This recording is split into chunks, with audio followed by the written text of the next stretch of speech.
Hello students, कैसे हो बेटा? सभी उम्मीद है सभी अच्छे से होंगे और पढ़ाई भी अच्छे से कर रहे होंगे, ठीक है ना।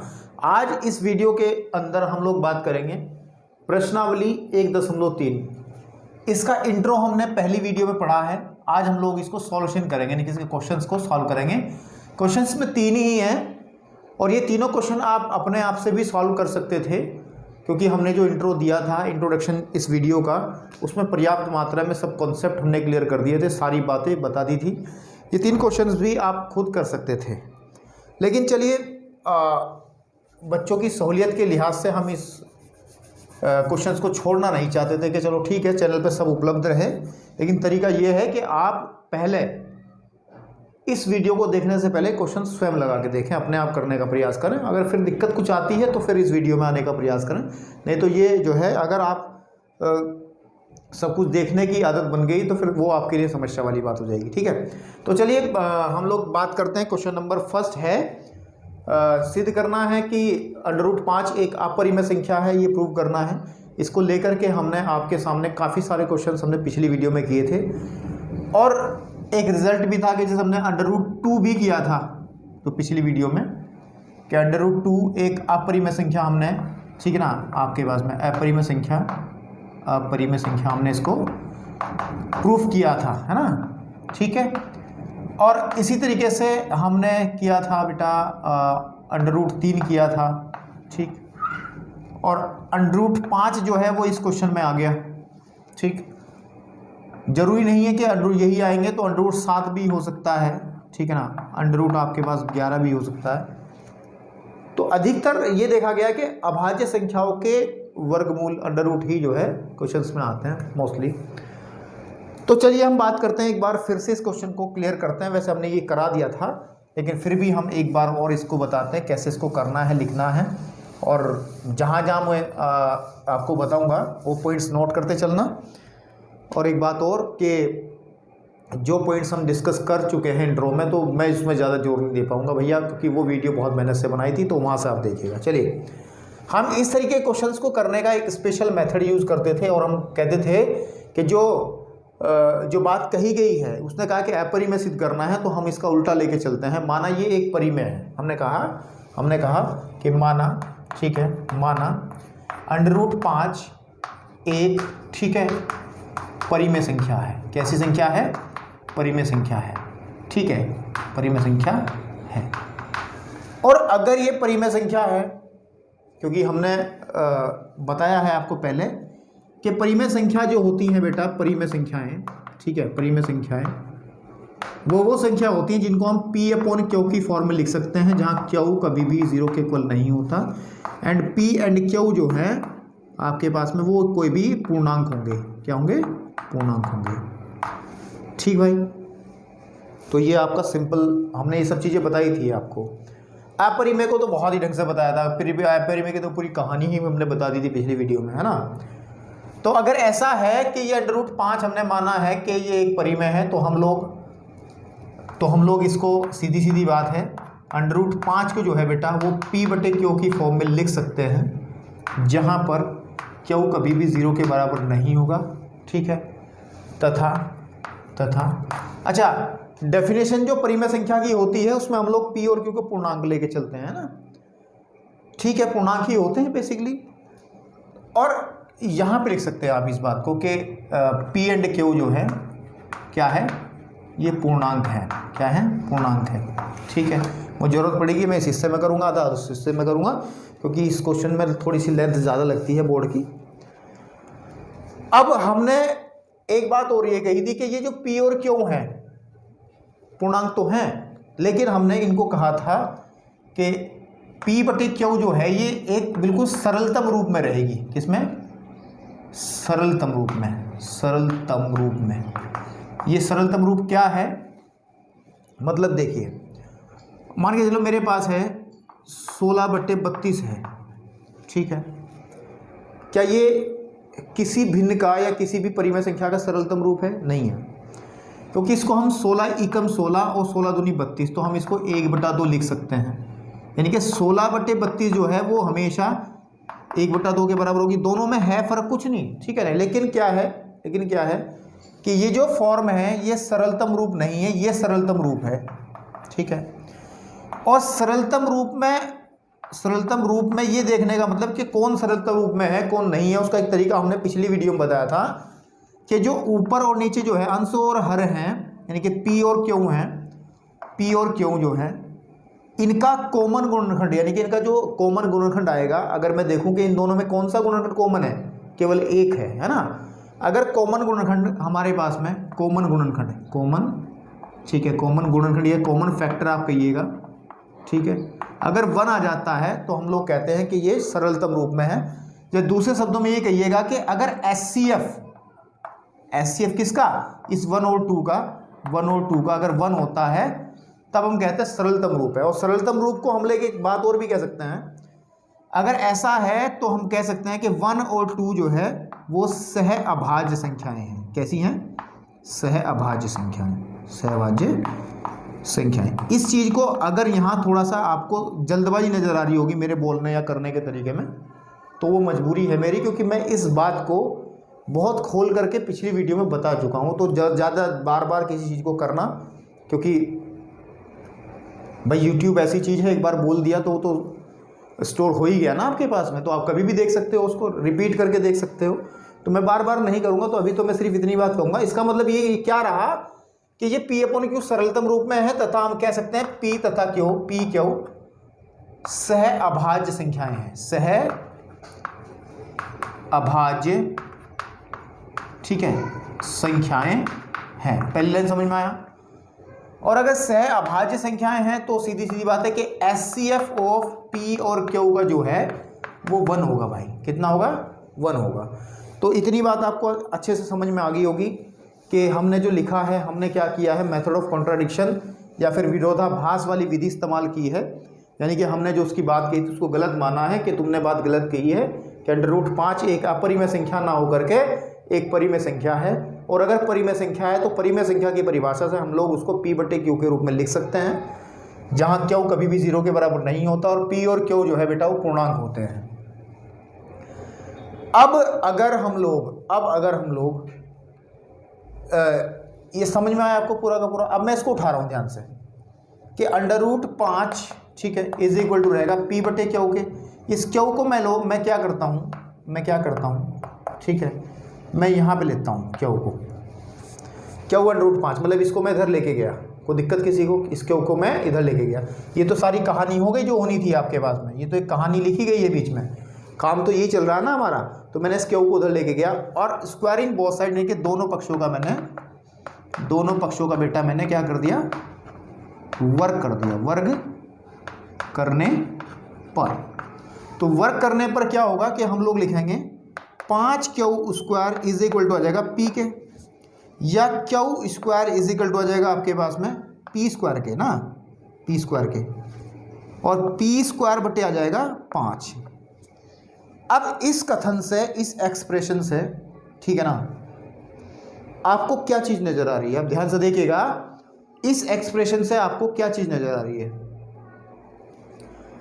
P² को 5 डिवाइड कर रहा है, काट रहा है, यानी कि P² को 5 विभाजित कर रहा है, तभी तो Q निकल के आ रहा है। मतलब ये जो आपके सामने एक समीकरण लिखी है, इससे हमें साफ साफ समझ में आ रहा है कि जब P² को जब 5 से भाग करेंगे तब Q² निकल के आएगा। इसका मतलब सीधी सीधी बात यह है कि बेटा हम ये कह सकते हैं, अतः 5 P² को विभाजित करता है, ठीक है ना, ठीक है ना। तब एक कंडीशन और थी, हमने परिमेय नंबर 1.3 पढ़ी थी कि अगर किसी संख्या के स्क्वायर को कोई भी अभाज्य संख्या काटती है, देखिए इसको काटेगी 100/2 तो 50 आ जाएगा। तो ये पक्की बात है कि वो उस यानी कि इस संख्या को बिना वर्ग के अगर हम लें तो उसे भी वो काटेगी 5 बार। मतलब क्या है कि अगर P² को 5 काट रहा है तो 5 बेटा P को भी विभाजित करेगा,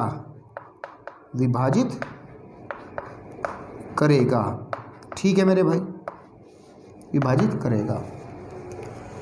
अब ये आपके सामने एक कंसेप्ट क्लियर हो गया। अब देखिएगा, ध्यान से देखिएगा, और अगर P 5 को काटेगा तो देखिए ध्यान से, P को मैं 5 से काटूं तो कोई संख्या तो मिलेगी, कोई भी पूर्णांक ही मिलता है, पूरा अंक ही मिलेगा, तो उसको मैं कह दे रहा हूं A। ठीक है, तो इसको अगर मैं थोड़ा सा आगे की तरफ बढ़ाऊंगा तो इसका मतलब क्या है कि P इज इक्वल टू आ जाएगा 2A। ठीक है, P इज इक्वल टू आ जाएगा 2A, नहीं सॉरी 5 है तो 5A आ जाएगा। कितना आ जाएगा? 5A। ठीक है, अब P इज इक्वल टू 5 है तो इससे सादी सीधी बात है कि P का एक गुणनखंड तो 5 है और एक गुणनखंड A है, दो गुणनखंड है 5 और A, क्योंकि 5 गुणा A ही तो है ये, इसको यहीं छोड़ दो आप। अब ये जो मान है, ठीक है, P बराबर 5A जो है, उसको हम लोग समीकरण जो है, यानी कि जो रिजल्ट हमारा बना था यहां पे, इसको आप एक कह लीजिएगा समीकरण 1 में, ठीक है, रखने पर। ठीक है बेटा, जब हम इसको समीकरण 1 में रखेंगे तो देखिए क्या स्थिति बनेगी। तो 5Q² बराबर रहेगा, P की जगह रखेंगे 5A, तो यानी क्या आ जाएगा 25A², राइट। और ये कटेगा इससे 5 बार, तो हम इसको दिस इंप्लाइज ऐसे लिख सकते हैं, दिस इंप्लाइज कि Q², ये 5 जो बचे भाग करके आएगा उसको बट्टे में ले लो, बट्टे 5 बराबर आ जाएगा A²। अब ये वाली स्थिति जैसे यहाँ बनी थी ऐसे वहाँ बनेगी कि Q² को कौन काट रहा है? 5। जब Q² को 5 से भाग करेंगे तभी तो बेटा हमारे पास A² निकलेगा या नहीं निकलेगा। तो हम यहाँ से लिखेंगे अतः 5Q² को विभाजित करता है, तब 5Q को भी विभाजित करेगा। ये परमेय थी आपके पास में, रिजल्ट था आई थिंक 1.3 इंट्रोडक्शन में हमने जो बताया था। ठीक है, तो जब ये 5Q को काट दे रहा है तो हम लोग लिख सकते हैं Q को जब 5 से भाग करेंगे तो कोई नंबर आएगा, उसको हम B कह दे रहे हैं। दिस इंप्लाइज कि Q इज इक्वल टू होगा 5B के। ठीक है ना। अब P is equal to 5A है, Q is equal to 5B है। अगर इनको एक साथ रखूं तो कुछ चीजें दिखाई देंगी आपको। अब P इज इक्वल टू तो है 5A और Q इज इक्वल टू है 5B। तो यहां से क्या क्लियर हो रहा कि इनके भी, हमने तो ये कहा था कि ये सह अभाज्य संख्याएं हैं और सह अभाज्य संख्याओं का जो HCF होता है, या फिर ये कहिएगा जो कॉमन गुणनखंड होता है बेटा, वो हमेशा 1 होता है। लेकिन यहाँ पे जैसे दिखाया गया है 1 होता है, लेकिन इस स्थिति को हम देख करके देख पा रहे हैं, यह स्पष्ट है कि क्या कि HCF ऑफ नीचे लिख लेता हूँ, स्पष्ट है कि HCF ऑफ PQ वो इस हिसाब से तो 5 आ रहा है। लेकिन बात कहां से चली थी कि HCF 1 लेके चलने की बात थी, और HCF कितना आ गया हमारा, हाईएस्ट कॉमन फैक्टर 5 आ गया। तो इसका मतलब क्या है, ये उल्टे काम क्यों हुए, ये उल्टी बात क्यों आ गई, ये वो बात क्यों नहीं आई जो हम लोग लेके चले थे। ये बात इसलिए यूं नहीं आई क्योंकि हम एड्रेस गलत लेके चले थे। इसका मतलब जो बात हमने गलत मानी थी वही बात गलत थी। तो हमारी जो विरोधाभास का जो कारण है वो हमारी कल्पना है, यानी कि जो हमने माना है। तो उसमें एक लाइन लिखेंगे, ठीक है ना, यह है विरोधाभास, ठीक है, यह है विरोधाभास,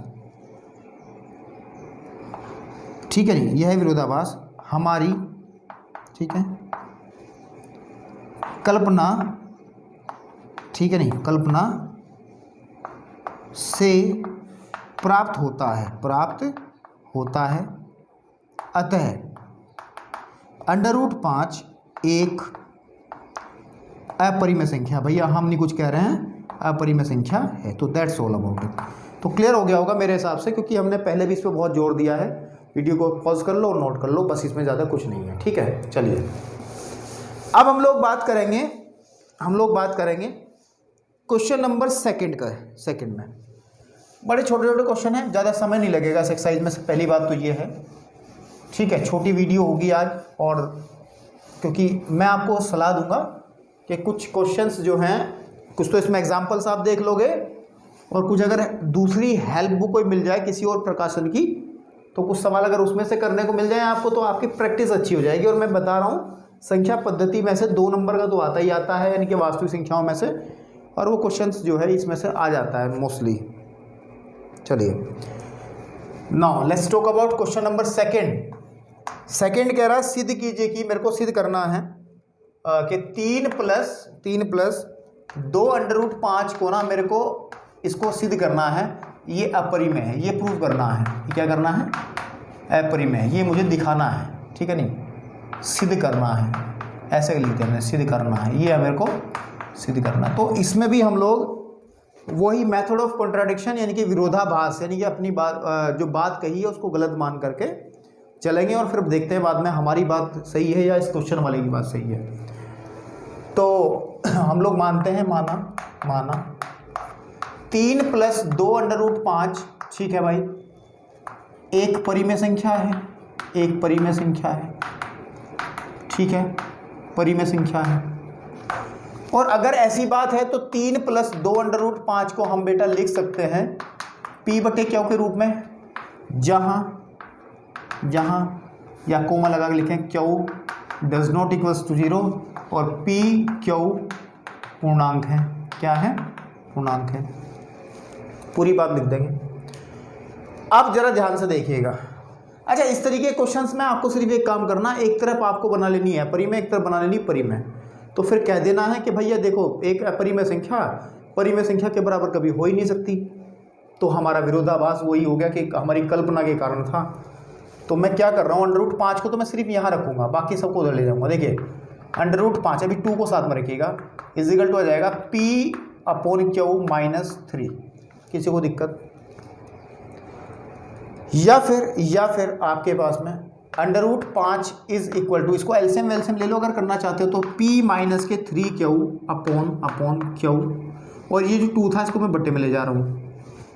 ठीक है ना? अब जरा इस वाले नंबर को ध्यान दीजिएगा, इस पे P एक पूर्णांक है, इसमें से कुछ भी पूर्णांक घटाएंगे तो एक पूर्णांक ही निकलेगा, यानी कि ये क्या होगा? पूर्णांक ही होगा। बात समझ में आ रही है? ठीक है। नीचे Q एक पूर्णांक है, इसमें 2 से मल्टीप्लाई करेंगे तब भी ये पूर्णांक ही रहेगा। ठीक है, और पूर्णांक बटे पूर्णांक ही क्या बन जाती है हमारी? बताइए क्या बनती है? परिमेय संख्या। क्या बनती है? परिमेय संख्या। इसका मतलब ये है कि ये वाला जो हिस्सा है ये तो एक परिमेय संख्या को प्रदर्शित कर रहा है। ठीक है मेरे भाई, और अभी अभी सिद्ध किया है अंडर रूट 5 एक अपरिमेय संख्या है, हम सिद्ध कर चुके हैं। ठीक है, तो कोई भी अपरिमेय संख्या परिमेय संख्या के बराबर नहीं हो सकती, तो लिखेंगे। ठीक है, नहीं तो लिख देंगे। कैसे लिख देंगे इसको? थोड़ा सा लैंग्वेज बना के लिख देंगे। कि क्या लिखेंगे बेटा? मैं इसको रफ कर रहा हूँ और मैं लैंग्वेज बना रहा हूँ, समझा तो मैंने दिया शायद, है ना? चूंकि बाएं पक्ष में, ठीक है, बाएं पक्ष में अंडर रूट 5 एक परिमेय संख्या है, परिमेय संख्या, तथा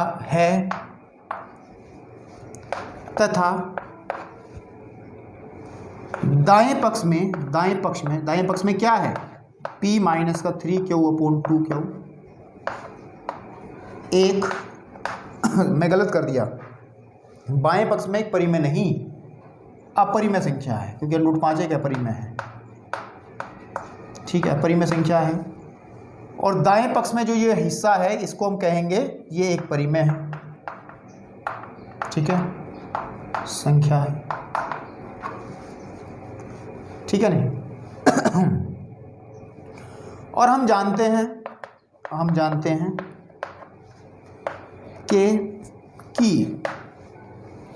हैं कि अपरिमेय संख्या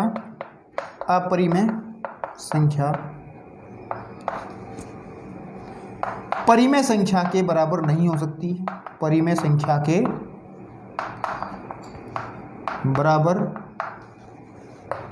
नहीं हो सकती, ठीक है ना। इसीलिए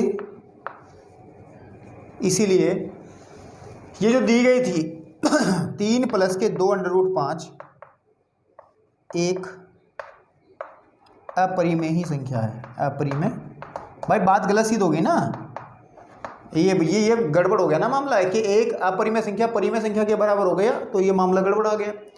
तो इस तरीके के क्वेश्चन फिर मैं कह रहा हूँ वीडियो में करे थे पिछले वाली में, इसको नोट कर लो अगर करना चाहते हो तो, नहीं तो मैं आगे की तरफ बढ़ रहा हूँ बस, ठीक है। चलिए अब क्वेश्चन नंबर 3 के अंदर बेटा मेरे पास हैं 3 पार्ट। कितने पार्ट है मैं पूरे को रफ करूँ, एक बारी में खत्म करूँगा सब चीज़ें, ठीक है। मेरे पास है 3 पार्ट। मेरे को कह रहा सिद्ध कीजिए कि निम्नलिखित अपरिमेय संख्या हैं। तीसरे में मेरे को फर्स्ट पार्ट में कहा है कि 1/√2 एक अपरिमेय संख्या दिखानी है, इधर दिखाऊंगा। फिर दिखा है इसका सेकंड वाला पोर्शन के 7/5 दिस इज ये भी एक अपरिमेय दिखानी है मेरे को। एंड थर्ड वन है आपके पास में 6 प्लस के √2 है ना, ये भी मेरे को अपरिमेय दिखानी है। तो मेथड ऑफ कॉन्ट्राडिक्शन ही लेके चलेंगे। मेथड ऑफ कॉन्ट्राडिक्शन का मतलब ये है कि हम लोग उसकी बात को गलत लेके चलेंगे, है ना। तो ये क्या कहा गया है, एक अपरिमेय है, अपरिमेय है ना, ठीक है। तो मान लेंगे माना, ठीक है, आपके पास माना 1/√2 एक परिमेय संख्या है, परिमेय संख्या है, क्लियर है। और अगर ये परिमेय संख्या है तो 1/√2 को हम p/q के रूप में लिख सकते हैं, जहां q 0 के बराबर नहीं होगा और p और q जो है वो पूर्णांक होंगे, ठीक है मेरे भाई।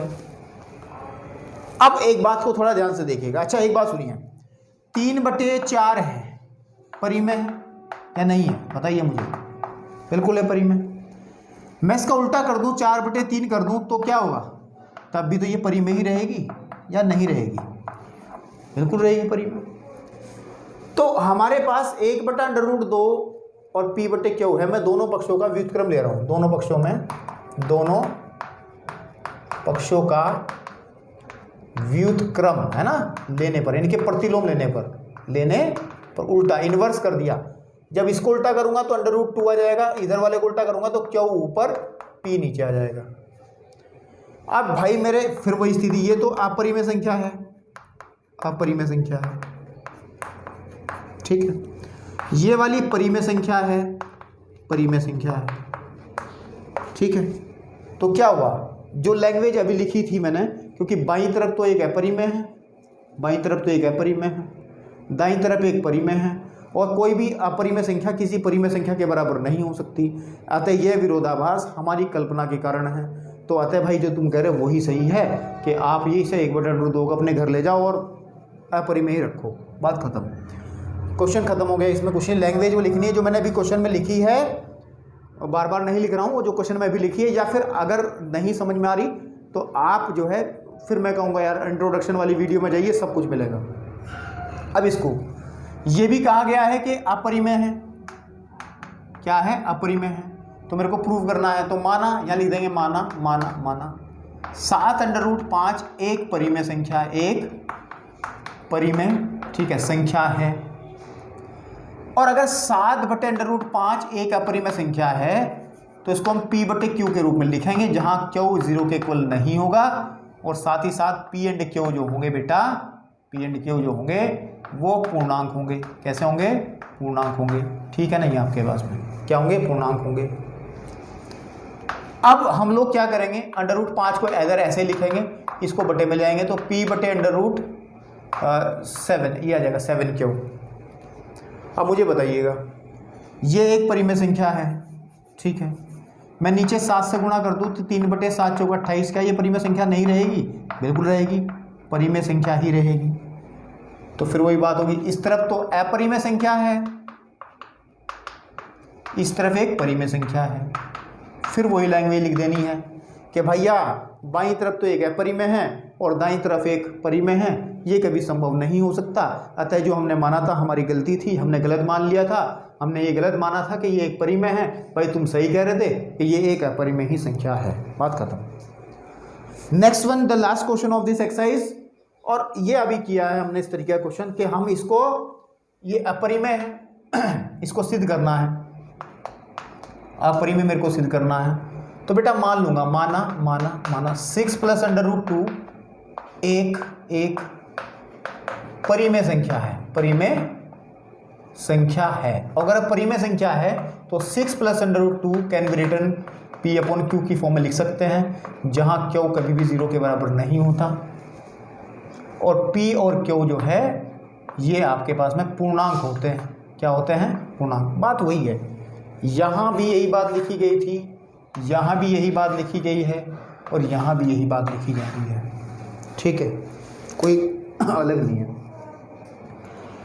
अब हम लोग एक बात ध्यान से देखेंगे कि √2 को इधर लिख लेंगे और P/Q माइनस का 6 इधर ले जाएंगे, इसको इधर ले जाएंगे और √2 = P माइनस के 6Q/Q।